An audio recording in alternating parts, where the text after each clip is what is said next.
পুজোটা এমন একটা ব্যাপার আসলে আমার কাছে মনে হয় যে ধর্ম যার যার উৎসবটা কিন্তু সবার।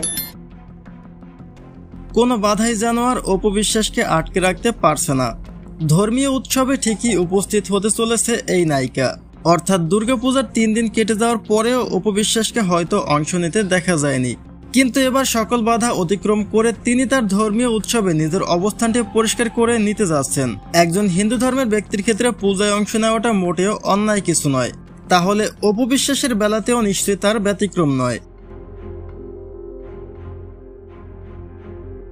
আব্রাহাম খান জয়ের জন্মদিনে সাকিবের সব পরিবার উপস্থিত ছিল। আব্রাহাম খান জয়কে নিয়ে সাকিবের বাসায় গিয়ে কেক কেটে আনন্দ করেছে অপবিশ্বাস, যেখানে সাকিবের বাবা মায়ের পাশাপাশি জয় তার ফুফাতো ভাইদেরও সঙ্গ পেয়েছে।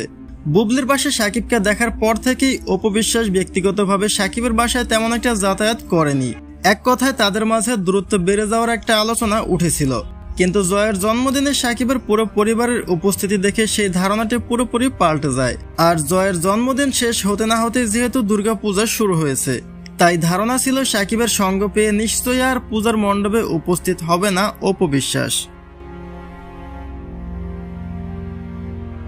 কিন্তু বাস্তবতা আসলে কি বলে? অপবিশ্বাসকে সত্যি দুর্গাপূজা থেকে নিজেকে বিরত রাখবেন?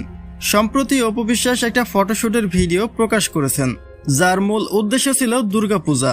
অর্থাৎ হিন্দু ধর্মের সবচেয়ে বড় উৎসব দুর্গাপূজাকে কেন্দ্র করে এই কাজে যুক্ত হয়েছেন অপবিশ্বাস। আর সব থেকে বড় কথা হচ্ছে, অপবিশ্বাস যখন সাকিবের সাথে রানিং সংসারে ছিলেন তখনও তিনি নিজ ধর্ম অনুযায়ী পূজায় অংশ নিতেন। তাহলে সেই অপবিশ্বাস যে ধর্মীয় উৎসব থেকে নিজেকে বিরত রাখবে, তা বিশ্বাস করাটা সত্যি বোকামি বলে মনে করছে অনেকে।